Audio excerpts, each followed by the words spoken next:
continuing with the idea of diversity, Sarah pointed out that from the large government programs and national strategies right down to the role of the individual, there's that full range. So too is the next speaker. Peter D'Souza, I hope, will talk a bit about the range that is of topics or concerns that are involved in sustainability.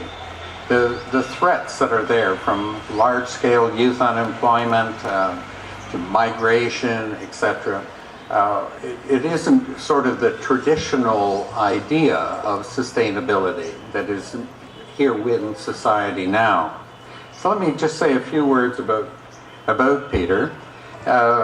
He's a professor at the Center for Studying of Developing Societies in New Delhi.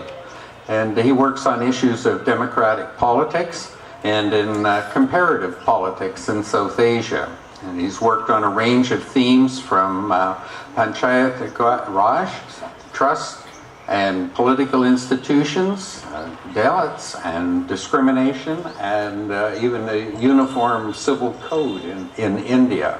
So again, it's the idea of where we should be looking and who should be engaged and what really are the threats to us now from a sustainability issue.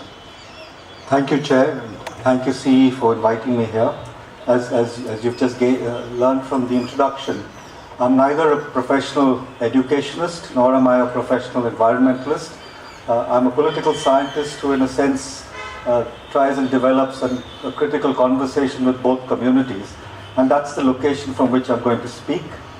I'd like to begin by saying that we live in exciting times. The ideas that we've heard over the last 2 days and the ideas that have been emerging in various fora, in a sense indicate that 2016, 2015 and 2016 are perhaps important years, if not watershed years, in the history of our planet. Thinking about that, I was reading a review of a book that has just come out. It's called The World in Revolt, which talks of 1956 as one such period. 1956, in which there were a series of revolts that in a sense defined, that led to a definition of the present. There was revolts in music, there were revolts in aesthetics, there was revolts in rights, there was revolts with relation to peace. And the review refers to a speech by Martin Luther King. 1956, a 27-year-old peace rights campaigner is speaking, and he says the old order has, if I quote him correctly, he says, "We stand between two worlds, the dying old and the emerging new." And King warned his audience. This is a 27-year-old. He says, "For those who fought to secure justice and freedom are up against," and this is really the starting point of what I want to say, "are up against the guardians of the status quo, who were always at hand with their oxygen tents to keep the old order alive." So I think, thinking about the ideas that have been presented over the last 2 days, if it was only a question of recognizing the various things that we can do and then leave the conference and go out into the world, would we create a better world? Would the world suddenly come into being because so many good ideas, such enlightenment thinking has been presented to us? And as a political scientist, I must introduce a note of skepticism, because I think we are up against a formidable counter-order. The ideas that we represent and the ideas that we support are up against a formidable system, which in a sense is moving the world the other way. And it is that we have to, against which we have to present our ideas. In a sense, we should see ourselves as in competition with another discourse, the dominant discourse. We must see ourselves as in competition for the minds of the young. We must see ourselves as in competition to produce an alternative aspiration, an alternative set of attitudes, so that the dominant discourse begins to feel challenged at its very foundations. it is a battle for mind space. And in that mind space, those of us who are here must recognize that we must be champions of building a counter discourse. We must speak for that counter discourse in two voices. We must speak with the specifics that we've heard. Many very interesting examples like change.org, like the Barefoot College. We must talk about these specifics.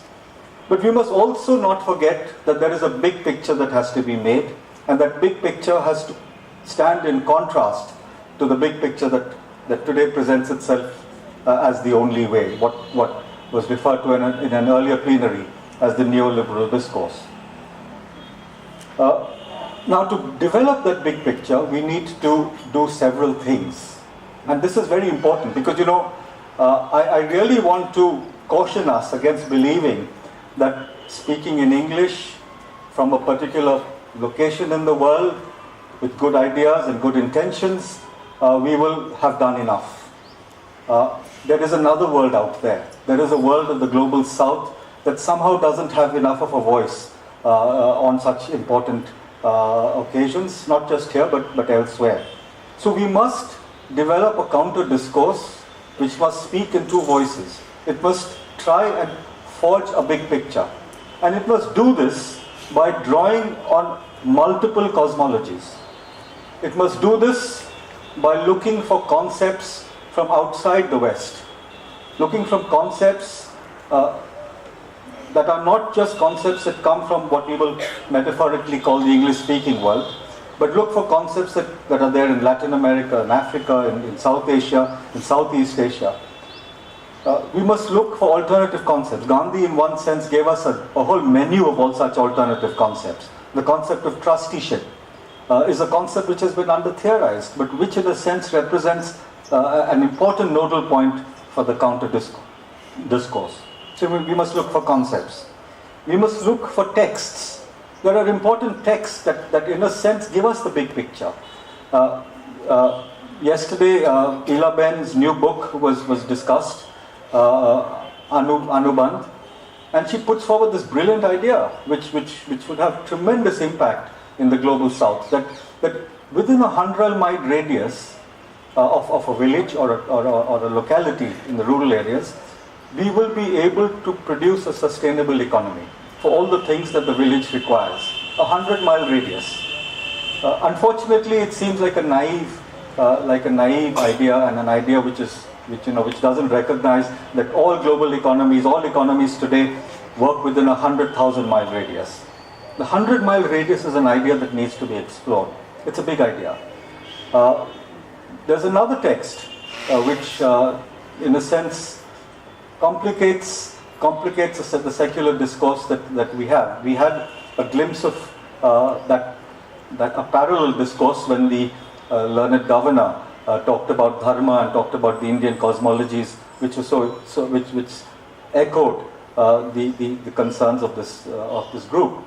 But there's recently been published an encyclical called Laudato Si by the Vatican, which actually has ideas and themes that I think need to be discussed. So we need to try and understand what does a group like us do when ideas are coming from religious cosmologies. Do we accept them? Do we debate with them? Do we reject them because they're coming from a zone that is not secular?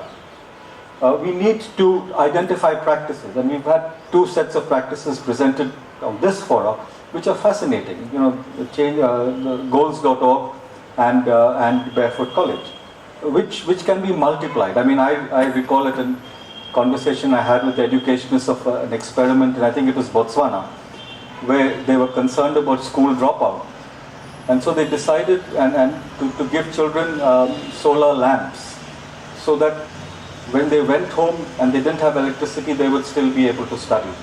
But one of the incentives of the solar lamp was they had to come back to school the next day to charge the lamps.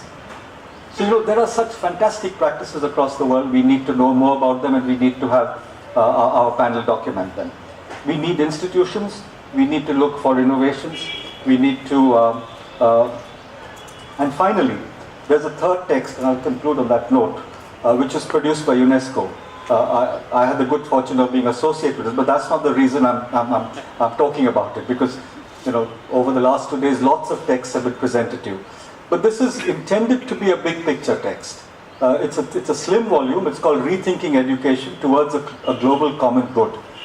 And the value of the text is what it does is it challenges the direction in which education is moving right across the world.